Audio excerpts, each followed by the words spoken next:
Who else wants to spend the day watching all of the network TV pilots? What? Just me? Well, this'll kill a day, and I did it last year. Hey, she's wearing my socks. After a 3.5-hour episode of Binge Watch on The Big Bang Theory, let's start out this one with another Chuck Lorre show. It's even got the same nurse in it. I'm in limbo. Bob Hearts Abishola is the perfect show for that one person who watched Mike and Molly and thought to themselves, yeah, this is pretty good, but it'd be way better if she were Nigerian. Billy Gardell stars as Bob, a sock salesman who has a heart attack and falls in love with his Nigerian nurse, Abishola. And with this being a Chuck Lorre show, that means that pretty much any serious situation will just be ignored or joked about. Seriously, in the first 30 seconds when he's having the heart attack, there's a fart joke. A man later dies on the operating table, and the nurse says about the doctor, he says he's on the spectrum, but I think he's just a dick. That would be fine if the leads had chemistry. They don't. Her storyline is way more interesting than his. He just comes across as a schlubby stalker who won't leave her alone. Bob Hearts Abishola makes Joni Loves Chachi look like Mad About You. Last year, my fall TV binge watch started out with the lousy laugh track sitcom Rel, so it makes sense that this year also starts with a lousy laugh track sitcom, D. One of the coffees for me? Nope. I need them both to fight crime. I keep on rising.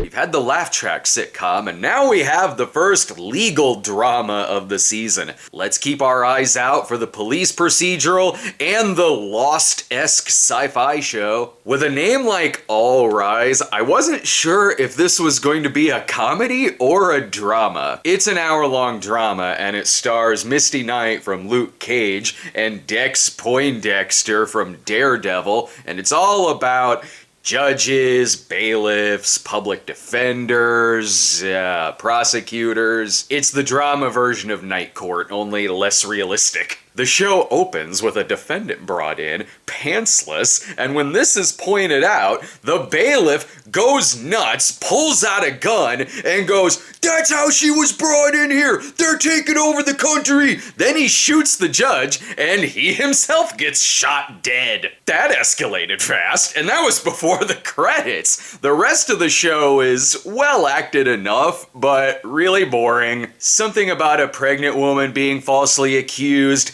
and a man-bunned Charles Manson type who acts as his own attorney, and the case is really stupid, but it's allowed to continue because the judge got beat by the prosecutor in a hockey game, and that prosecutor's dad may be a mobster. This is to LA Law what The Insiders was to Miami Vice. It's not as smart or thrilling.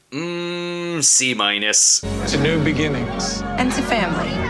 Family.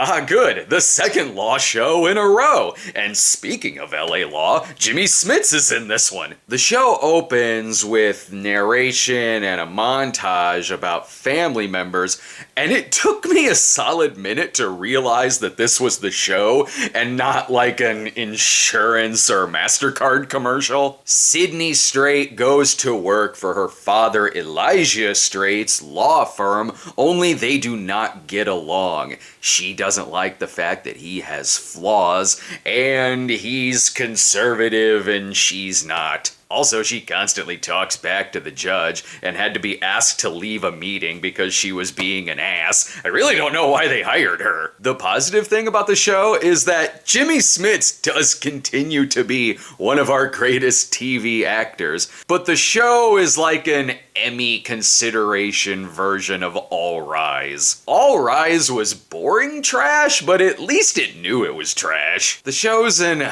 uninteresting, prototypical legal drama with a really unlikable lead. And considering that production has already stopped on the show, I don't think it'll be getting any Emmy nominations. At least All Rise ended with the prosecutor slapping his mobster dad in the face. This show ain't even coming back. Why did I even bother to watch this? See? Maybe we can solve a feud together. Goodbye, Dr. Whitley. My boy.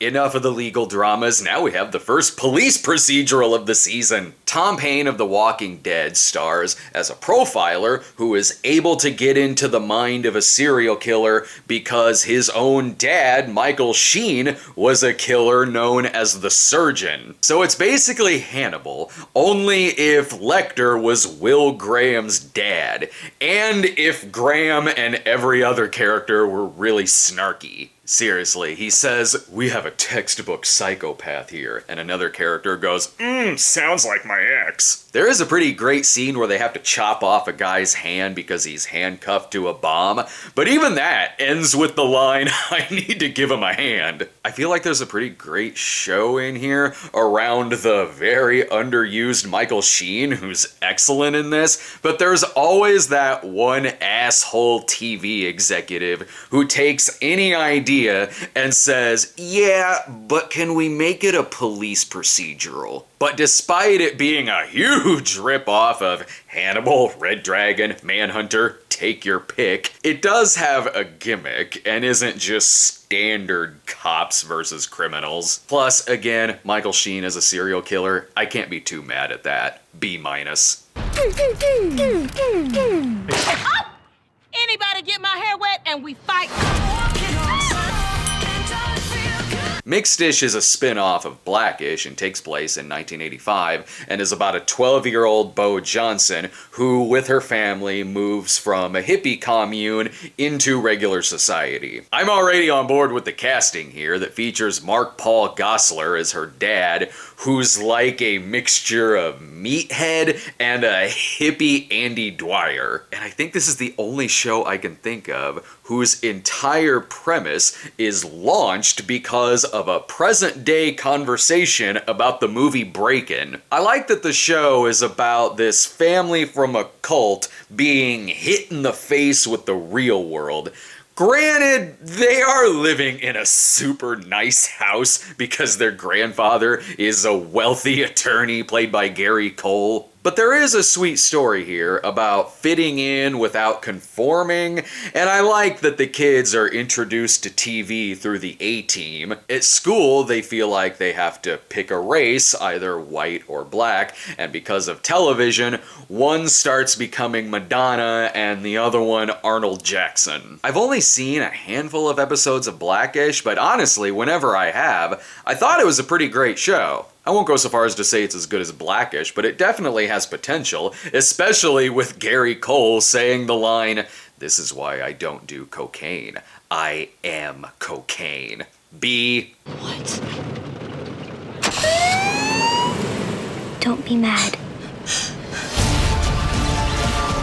And now we've got the Lost-esque sci-fi show of the season. It even starts with a plane crash, and I see Terry O'Quinn on the IMDb cast list. Essentially, this is the manifest of the season, only unlike last year's manifest, this show is actually pretty good. A young girl is found at a crash site, and she appears to not have any injuries, plus she may have superpowers. The show is helped largely because the characters are very likable thanks to the cast. Allison Tolman's a great actress, and it's cool to see her headlining this, and her dad is played by Clancy Brown, and he has some very charming scenes with the kid. He's like a much more fatherly, friendlier version of Pet Sematary 2 Gus. Donald Faison is Tolman's ex-husband, so you have this broken family coming together because of this mystery. The show certainly doesn't break new ground. I think the twist is gonna be that the little girl turns out to be Eleven from Stranger Things. But the writing keeps things suspenseful, and so does the cast. I'm really not gonna have time to continue watching any of the shows I watched today,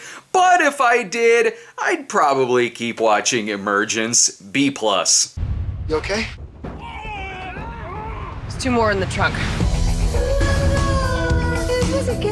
I'm noticing that the more the season goes on, the better the shows are getting. I'm sure there is still gonna be some bad ones. But Stumptown, however, is pretty damn great. Kobe Smulders and Jake Johnson are two of our most underrated actors, and here Smulders stars as a PI, and the show isn't afraid to make her very flawed, from alcoholism to a gambling addiction to PTSD. Jake Johnson plays her bartender friend, and I kinda wish he was just playing Nick Miller again, and that this show was in the New Girl universe. The actors, editing, soundtrack, and pacing are all great. It even didn't piss me off with one of my least favorite tropes. Opening action scene, cut to black 3 days earlier. Maybe because the opening scene was very well done, with a good hook and a great intro for the character. It's also the most I've liked John Bass in something. Here he lays on some extra sleaze as a club owner. I do gotta ask though, I am watching these pilots with ads, and what's with the world's most awkward Honey Bunches of Oats commercial, where poor Diana is doing spoken words seemingly from cue cards, and a look and laugh that says, are these writers smoking dope? Anyway, Stumptown is very funny, Kobe Smulders is cool as hell, this show gets an A. I think I might actually try to find time to watch more of this. I think Tracy Wilvers is really into me. You go back to her place. We will watch your kids. Why are you yelling at me? God. Walton Goggins in a sitcom? Yes, sign me up. Goggins plays a widower who finally gets back into the dating scene after his wife passed away a year ago. If Emergence is like a better version of last year's Manifest, this show is a better version of last year's Single Parents. The kids aren't nearly as annoying in this one, and the lead is way more likable. It's great seeing Goggins play radically against type as like a better written Danny Tanner. His chemistry with the kids is really sweet, and there are some genuinely laugh out loud moments, even though it does have a check please. Speaking of last year, it's fun seeing ads for shows that I guess got a second season. They're using random Twitter accounts to pull positive quotes for a million little things. Don't go on Twitter to sell your show. You can find someone on Twitter who'd recommend genocide. Million Little Things wasn't even that bad. Way better than genocide. Anyway, this is the funniest sitcom so far this year, and totally worth it for Walton Goggins. B+. You've got this. Just draw from your own experience. Here, what's the worst thing that's ever happened to you? My birthday's July 5th, so everyone's pretty partied out. Ooh, excellent. We're back to a shittier show. And it's a medical show too, so we can check that one off the list. Carol's second act is about hospital interns led by Patricia Heaton, who decides late in life to become a doctor after she retires as a teacher. Remember the My Life in 4 Cameras episode of Scrubs where it becomes a laugh track sitcom? Yeah, that's basically this. It's like someone was told to make ER, but they accidentally made the 1984 sitcom ER. A lot of the humor is very obvious. She references Angela Lansbury, and the other interns are like, what? Who's that? 'Cause they're young. The cast is way better than the writing. Kyle MacLachlan is a hyper-positive doctor, and Ashley Tisdale is Carol's daughter, but when the Domino's ad feels like a way more compelling medical drama, that's just weird. Speaking of weird, the show has a couple of laughs, but the biggest one is an unintentional laugh when the laugh track comes in during a scene where they're discussing how to tell a patient that they have cancer. I give this show the big C. Thy will be done. We've had a Misty Knight show, so might as well have a Luke Cage show. Mike Coulter works for the Catholic Church, and he teams up with a skeptic to investigate possible possessions or miracles. I could see this being like an Exorcist meets the X-Files type show, which could really satisfy people looking for a Monster of the Week type series. And there is potential for a pretty great villain in George the Demon, who at one point is pissing in the corner corner of the room and says, "Can a night terror do this?" The show raises a point that there's a lot of evil in the world now because the rise in social media can link all sorts of demons. Yeah, I buy that. It's an entertaining show, and it could be one of those, yeah, I'll watch it because it's on type series. Plus, we get to see Michael Emerson be creepy again, and that's always a plus. B. Life is short. Let's use this precious time to make some beautiful music. I guess religious comedy is also a genre that's ongoing. Last year it was God Friended Me. This year it's Perfect Harmony. Bradley Whitford is a widower Princeton professor who stumbles into a church drunk and leads their choir. It's one of those shows where the plot sets in about 10 seconds in. I really could have used an extra episode before this, establishing the characters better. Bradley Whitford is really good here and he gets some laughs, but everyone else is less of a character and more of just a demographic. He stumbles into a church with one of each. When you try this hard, it looks like the show was cast by Bradley Whitford's character from Get Out. Plus, I don't really even know why they needed Whitford. The choir seems to train themselves by the end of it with their own cover of Eye of the Tiger, so it's religious glee. Of the shows I've watched this year about widowers, The Unicorn was way better than this, but considering that the last thing I watched that involved competing choirs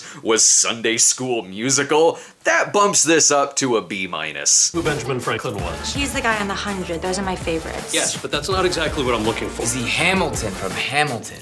That's Hamilton.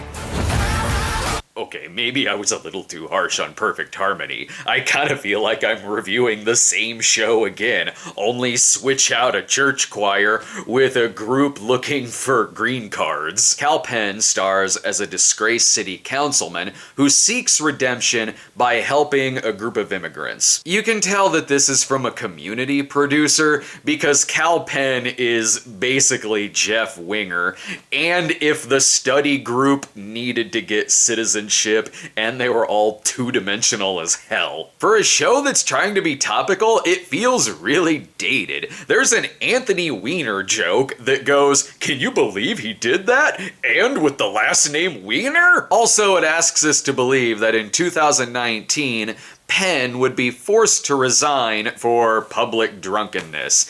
Yeah, give it like a week. The news cycle will be on something else. You'll be fine. And when the two wealthy Chinese characters are rich enough to hire Bill Nye to explain the Electoral College to them, this show is relatable to no one. See? Can we put one biscuit on this card and write a check for the cheesy grits and townhouse rounds? I didn't even think about there being a new animated series this fall. Isn't that more of a mid-season thing? Bless the Hearts is created by SNL writer Emily Spivey and stars Maya Rudolph and Kristen Wiig as members of the Hart family, a group of Southerners looking to strike it rich, or in the case of Ike Barinholtz, simply bond with his stepdaughter. I was gonna say it's very Mike Judge King of the Hill light, but apparently it is in the King of the Hill universe because I see the Megalomart. The plots here do kind of work though. There's one where they try to get rich by selling these 90s Furby-like toys that are intentionally made to be topical. So they have names like Jose Canseco Y2K or Jonathan Taylor Thomas Desert Storm. And the Ike Barinholtz plot with the stepdaughter is good, but the way the Huggin' Bugs plotline ends involves a very stupid decision. I could see this show growing into something. It's no King of the Hill, but it's alright. B-. I don't know about you, but I've kind of wanted a sister my entire life. Do you want to get a sister selfie? Nope. No way. This is the last show of the premieres, so I'm really tired. And I think the garbage man is outside.